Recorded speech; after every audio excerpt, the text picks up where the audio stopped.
menurut lu kolom susu gimana? Gue bilang kolom susu, hujan susu ya, hujan susu gimana? Hujan susu keren menurut gue, tapi kagak bermanfaat. Gue bingung, itu kalau hujan susu apa itu kagak lengket tapi satu Yaman begitu? Apa ntar dia ngejilat-jilatan lagi sama lagi kan? Maksud gue ya, Rasulullah aja ya sama Nabi Musa ya minta hujan air, nggak pernah hujan yang macem-macem. Itu sekelas Rasulullah. Ini contohnya kayak gini, 4 dikali 2 sama dengan 8, itu kan kebenaran kan. Tapi kalau misalnya ada orang yang ngomong 4 dikali 2 berapa? Oh 4 dikali 2 2. Kenapa? Kan 2-nya udah dikali, masa udah dikali masih dihitung? Nah itu kan kengacauan gitu.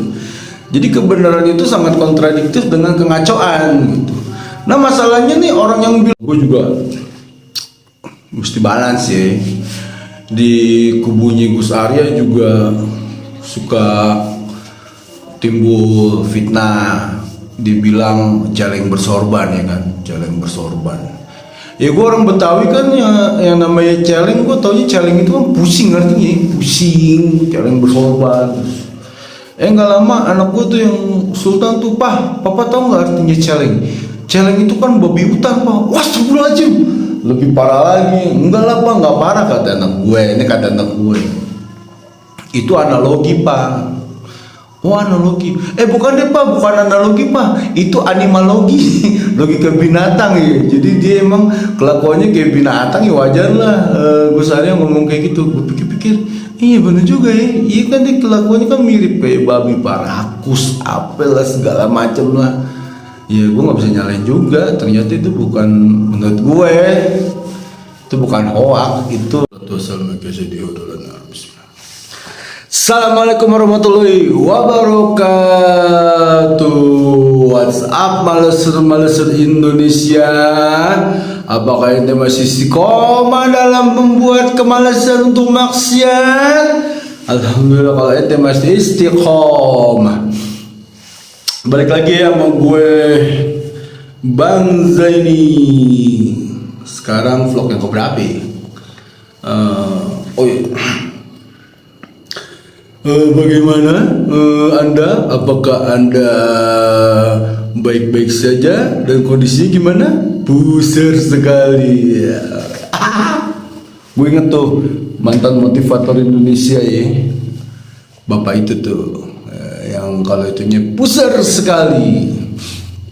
Cuman gue salut sama dia. Waktu dia ditantangin tes DNA sama anaknya tuh dia mau. Akhirnya pas dia ketahuan anaknya itu akhirnya anaknya dia, ya akhirnya citranya dia menurun ya. Tapi gue salut sama dia berani gitu, berani untuk tes DNA. Beda sama kasus yang sekarang ini ya. Bulan yang lalu gue pernah bikin vlog, gue ngomong kayak begini nih, sampai tenggorokan lu berdarah, sampai mata lu keluar belek. Lu mau framing apa, lu mau ngomong apa, gue udah gak percaya. Kecuali lu tes DNA dan benar bahwa lu tuh keturunannya Rasulullah SAW. Gitu ceritanya. Mengenai tes DNA ini gue jadi gini. Kan baninya dia tuh orangnya banyak ya, puluhan ribu bahkan ratusan ribu. Masa iya sih gak ada satupun yang berani tes DNA? Itu aja sih pertanyaan gue. Berarti kan kayaknya gini, di klan Mbak Alawi ini dia udah tahu bahwa dia tuh bukan darahnya Rasulullah. Ini pendapat gue ya. Cuman sekarang dia memframing sono, memframing sini lah, apalah segala macam lah, apapun dilakuin. Sekarang sampai Habib Taufik Assegaf itu ngedatengin Kesultanan Cirebon lah. Dan gue sebagai jangkriknya, manusia yang dibilang jangkrik sama Pak Kiai mesti mengkrik biar tikus-tikus itu pergi dari tanah yang tercinta Indonesia Raya ini. Gitu loh ceritanya. Jadi gitu ya. Boro-boro tes DNA. Itu tesis aja, tesisnya Kiai Imad itu nggak berani debat secara terbuka. Kemarin ada Kiai Badri pengen memfasilitasi, ini dia kan mundur dari itu kan semuanya kan. Akhirnya sampai sekarang cuman wacana dan wacana aja. Apa ini untuk mengulur waktu? Ababe kita nggak tahu. Cuman gini, kebenaran itu nggak pernah berpihak gitu loh. Kebenaran itu independen. Kebenaran itu nggak pernah punya kubu ini yang benar, kubu itu yang nggak benar gitu loh. Contohnya kayak gini, 4 dikali 2 sama dengan 8, itu kan kebenaran kan. Tapi kalau misalnya ada orang yang ngomong 4 dikali 2 berapa? Oh 4 dikali 2 2. Kenapa? Kan 2-nya ada dikali, masa udah dikali masih dihitung? Nah itu kan kengacoan gitu. Jadi kebenaran itu sangat kontradiktif dengan kengacoan gitu.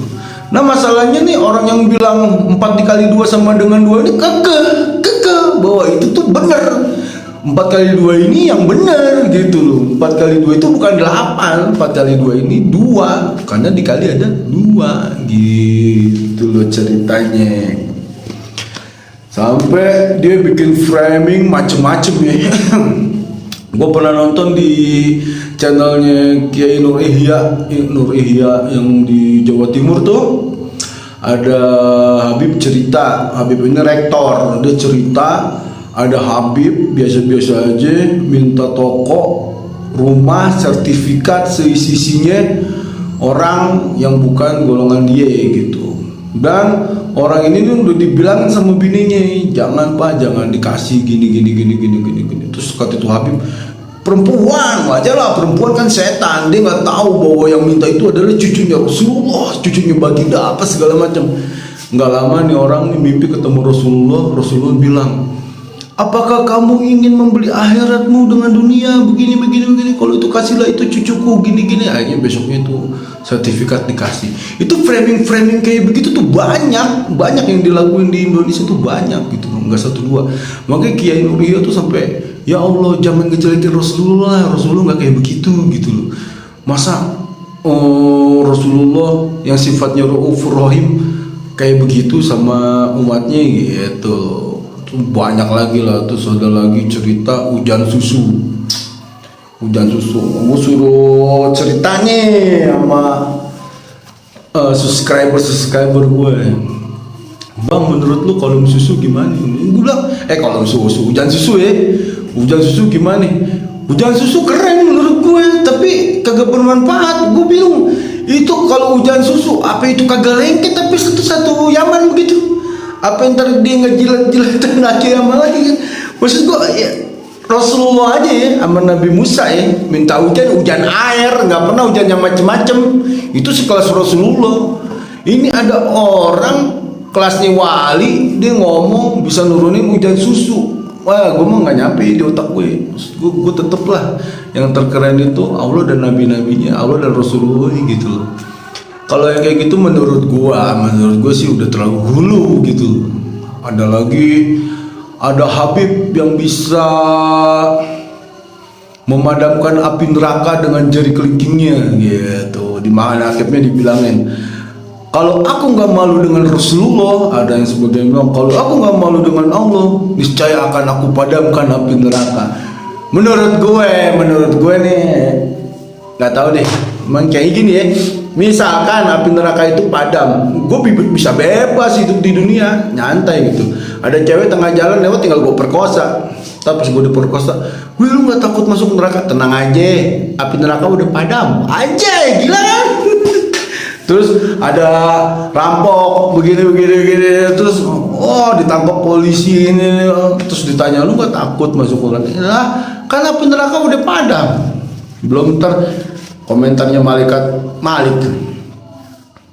Bib, lu mah gila, masa api neraka dipadamin? Gue kerjanya apa dong, Bib?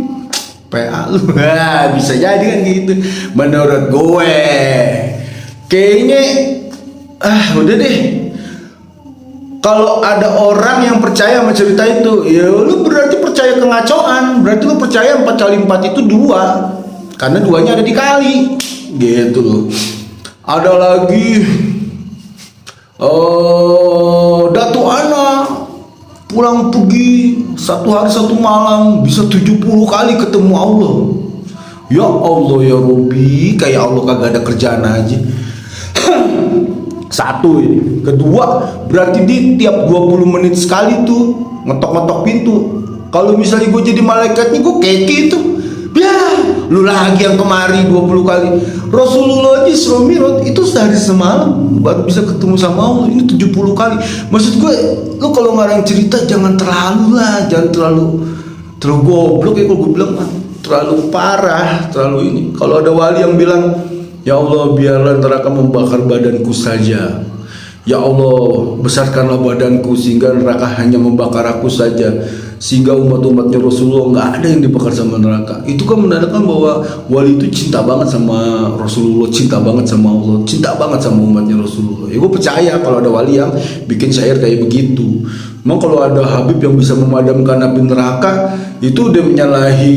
Di Al-Quran aja kan dibilangin kan, di neraka itu khalidina fiha abada. Jadi di neraka itu abadi. Berarti lu menyalahkan Al-Quran dong kalau lu memadamkan api neraka. Begitu ya logikanya ya. Jadi kalau misalnya kita ada, contohnya gini ya, banyak kan mukjizat-mukjizat yang terjadi di zaman dulu. Kayak menurut gue, kayak Rasulullah bilang kayak begini, nanti kalau kita nggak bisa nyium Hajar Aswad, kita pas lewat Hajar Aswad kita dada aja melambaikan tangan ke atas ya. Menurut gue itu mukjizatnya Rasulullah ya. Rasulullah itu visioner, dia bisa tahu nanti suatu saat nih umat muslim di dunia ini akan jutaan, di sini itu akan penuh. Waktu zaman itu kan orang pada bingung, gimana sih Rasulullah, orang di sini paling tahu 500 orang, 1000 orang paling banyak pasti bisa kebagian dong. 1000 orang dibagi 24 jam, dibagi 60, pasti kebagian lah beberapa detik itu misalnya gitu loh. Kok apakah engkau bisa? Menurut gue itu mukjizat. Rasulullah itu visioner. Terus Rasulullah tuh bilang, kalau ada manusia yang menisbatkan nasabnya itu bukan kepada bapaknya, mesen lapak di neraka gitu katanya. Itu menurut gue juga visioner. Rasulullah tahu akan kejadian kayak begini. Terus framing orang-orang itu tuh semuanya bilang, dulu kiai dulu tuh kalau sama Habib baru nyium baunya aja dia udah hormat, udah ini, dia tahu itu keturunan Rasulullah begini. Sekarang kiai curut, sekarang begini udah belagu, udah sok, udah inilah itulah apa sih. Maaf ya, kalau sekarang tuh kayaknya keterbukaan informasi tuh udah tinggi banget gitu loh. Semuanya tuh udah bisa speak up di mana-mana. Zaman dulu mungkin kan Gus Abbas Buntut juga ngomong kan, sebenarnya keterputusan nasabnya Balawi ini semua orang-orang dulu tuh udah pada tahu gitu loh. Cuman dulu nih nggak usah ngomong kayak begini. Dulu ngomong Robito Alawi aja didatengin kan tuh sama centeng-centeng inlander itu kan, wah digebukin lah, dipukulin lah. Lu berani sama gua? Ayo buka baju, wah siap perang, ayo gitu kan. Akhirnya tuh pribumi pada takut, pada nganggap dia tuh. Sampai Pak Kiai pernah cerita di daerah mana gitu, ada orang diminta istrinya, terus diminta hotelnya, diminta tanahnya, diminta itunya. Gue akhirnya jadi percaya sama omongan bapak gue. Dulu dia cuma bawa siwak tukar tanah, gue percaya emang karakternya kayak begitu. Ujung-ujung coba deh lu pikirin deh, orang-orang kayak begitu, apa itu nggak bikin malu Rasulullah? Apa itu dia nggak bikin jelek namanya Rasulullah? Rasulullah tuh akhirnya jelek namanya itu gara-gara dia, jelek gara-gara kelakuannya dia. Sekarang udah beberapa orang dari dia tuh dites, dimasukin ke family tree, dimasukin ke Jewish channel, bahwa orang-orang itu tuh ternyata Yahudi Ashkenazi, iya kan? Sekarang kalau misalnya dia itu aja dia bikin framing, yang nyuruh tes DNA itu keturunan Dajjal, yang ini keturunan ini, yang ini keturunan, aduh gila gue bilang. Bahkan ada lagi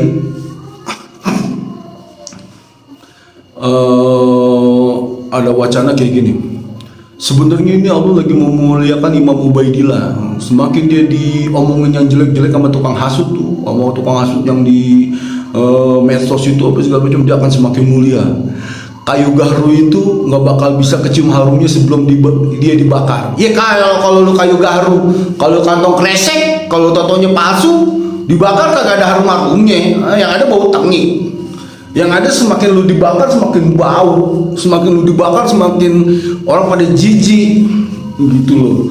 Udahlah, stop framing. Kalau misalnya lu nggak bisa membuktikan lu nasabnya tersambung dengan Rasulullah, lu udah nggak usah ngomong ini, nggak usah ngomong itu, udah lu diem aja, lu nggak usah ini, nggak usah sosokan.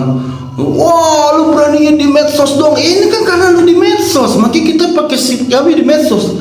Kalau misalnya lu ngajakin perang, udah nggak ada masanya. Orang Indonesia udah pinter. Udahlah, stop lah. Semakin lu gini, lu bilang gue jangkrik lah, lu bilang gue inilah segala macem lah. Ya gue disuruh ngekrik sama pakainya, gue ngekrik, krik krik krik, sakit kan kuping lu tiap hari ngedengerin ngomongin kayak begini. Bodoh amat lah. Lu juga udah nyakitin bangsa gue udah bertahun-tahun, udah lama.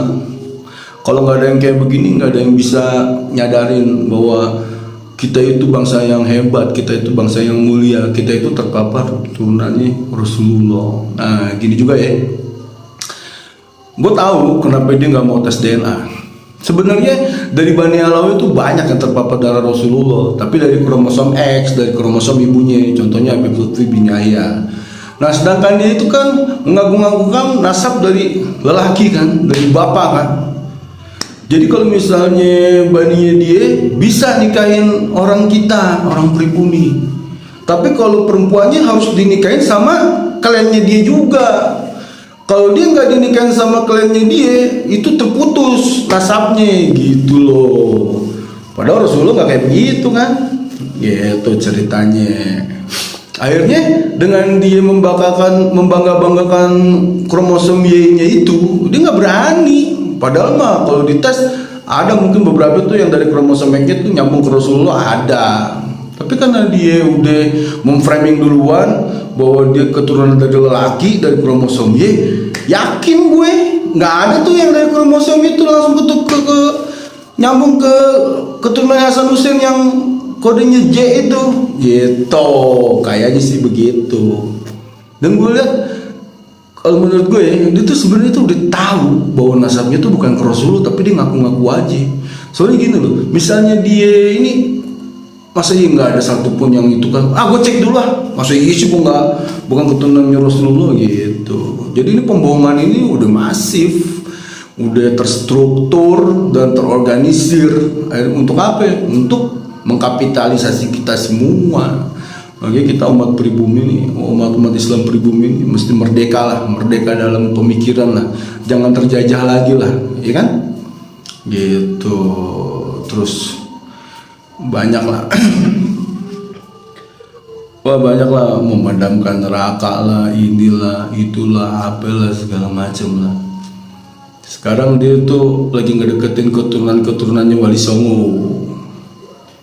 Keturunannya Wali Songo lagi ngedeketin keturunannya Wali Songo. Iya, lucu ya kalau dijadiin ini. Ih, jadi sinetron keren tuh, Zuria yang tertukar. Dulu kan gara-gara dia tuh Wali Songo tuh terputus, nggak ada lagi keturunannya. Lah. Nah, terus udah gitu di framing lagi yang ngebenci dia itu berarti ngebenci zuriatnya Nabi.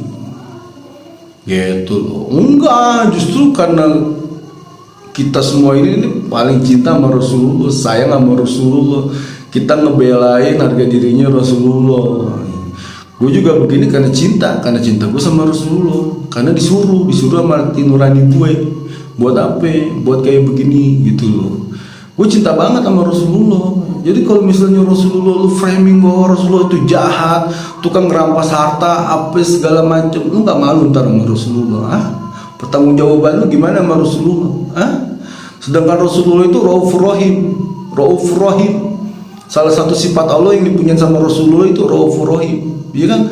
Lu memfitnah manusia yang paling lembut, memfitnah manusia yang paling baik, memfitnah manusia yang paling terpuji dengan fitnah-fitnah yang tercela, bahwa kalau kita nggak nurut sama bani lu, berarti kita itu entar perang sama Rasulullah. Lu gila kali. Enggak lah. Ini kecintaan gue sama Rasulullah, kecintaan gue sama Abah Guru sekumpul, kecintaan gue sama Pak Kiai. Jadi ya wajar lah gue kayak begini gitu loh. Terus ya pokoknya orang Indonesia sekarang ini harus merdeka dari penjajahan apapun. Gue begini karena gue ngerasa benar ya. Gue ngerasa benar. Kenapa gue ngerasa benar? Karena gue begitu tuh karena panggilan cinta. Cinta itu kan nggak pernah pengen mengambil sesuatu. Cinta itu memberi. Jadi gue tuh ngerasa benar. Menurut gue benar, belum tentu benar di mata haters gue. Makanya gue bilang sama orang-orang yang nonton ini, kalau bisa sekarang ini jangan subscribe gue lah. Kesian ntar hater gue kalau ngeliat subscriber gue nambah banyak, tadi nggak bisa tidur, tadi dia nggak bisa jalan, tangannya dia gelisah melulu. Kan gue difitnahnya kayak begitu. Dasar lu botak lu jadi subscriber lu, apalah segala macam gitu. Gue dulu pernah main kuda aja tuh kita bisa tahu nenek moyangnya dari BRK, Badan Registrasi Kuda. Misalnya kuda ini kita curiga ini kuda nih bukannya keturunannya Prince of War nih, bukan keturunannya King of War nih. Ini kuda nih emaknya kayaknya ini selingkuh nih sama ini, kita bisa tes DNA. Kuda aja bisa dites DNA, masa orang kagak sih? Gitu loh ceritanya lo. Terus ada juga, bang, live dong, live, gitu. Ya TIJ yang subscribernya 600.000 ke atas aja sekali ngelap paling nonton 500 orang. Terus si orang Kalimantan subscribernya 50 orang yang nonton paling 16 orang. Gue subscribernya 2.000, kalau gue ngelap paling nonton berempat. Ngapain kita main gaple, iya enggak? Asal nggak main karambol deh. Enggak lah, gue nggak mau live karena gue masih namanya orang Betawi ya, lidah Betawi. Apa yang ada di otak suka kelepasan ngomong, dan mama gue tuh mau bilang hati-hati lah, jangan ngomong jorok, jangan ngomong binatang gitu. Ntar kan lu kalau misalnya ngomong jorok, lu kasar, ngomong binatang, ntar lu malu sama keturunan lu yang nonton video ini. Jadi ya gitu ya. Gue bikin video ini tuh biar gue kelihatan keren, biar gue kelihatan ganteng, biar gue kelihatan pinter di mata keturunan gue, di mata anak cucu gue, gitu loh. Itu tugas dari Pak Kiai. Jadi kalau kita hidup kita harus punya jejak digital, digital Jenny gitu. Jadi ntar anak cucu kita tuh bisa kenal kita, bisa tahu kita, bisa ini apa segala macam gitu. Masalahnya kan urat malu gue ini udah putus. Jadi kalau gue ini gue pede-pede aja kan kayak gitu kan. Nah, misalnya lu yang gak pede ya rekam aja, tapi jangan diupload di YouTube biar keturunan kita nih bisa tahu, wah ini ngkong gue gini ya, ngkong gue cakep ya. Gitu loh ceritanya. Gue juga mesti balance ya. Di kubunya Gus Arya juga suka timbul fitnah, dibilang celeng bersorban ya kan, celeng bersorban. Ya gue orang Betawi kan yang namanya celeng, gue taunya celeng itu kan pusing artinya, pusing, celeng bersorban. Nggak lama anak gue tuh yang Sultan tuh, papa tahu nggak artinya celeng? Celeng itu kan babi hutan, Pak. Wah, astagfirullahaladzim, lebih parah lagi. Enggak lah, Pak, nggak parah kata anak gue. Ini kata anak gue. Itu analogi, Pak. Oh, analogi. Bukan deh, Pak, bukan analogi, Pak. Itu animalogi, logika binatang ya. Jadi dia emang kelakuannya kayak binatang ya, wajar lah. Gus Arya ngomong kayak gitu. Gue pikir-pikir, iya bener juga ya. Iya kan dia kelakuannya kan mirip kayak babi, parakus, apel lah segala macem lah. Ya gue nggak bisa nyalain juga. Ternyata itu bukan, menurut gue itu bukan hoak, itu cuman pelampiasan emosi aja. Iya nggak? Kesel ya, gue lebih kesel sama daripada lu. Jadi gitu aja. NKRI harga mati, nggak bisa ditawar-tawar lagi. JK. Assalamualaikum warahmatullahi wabarakatuh.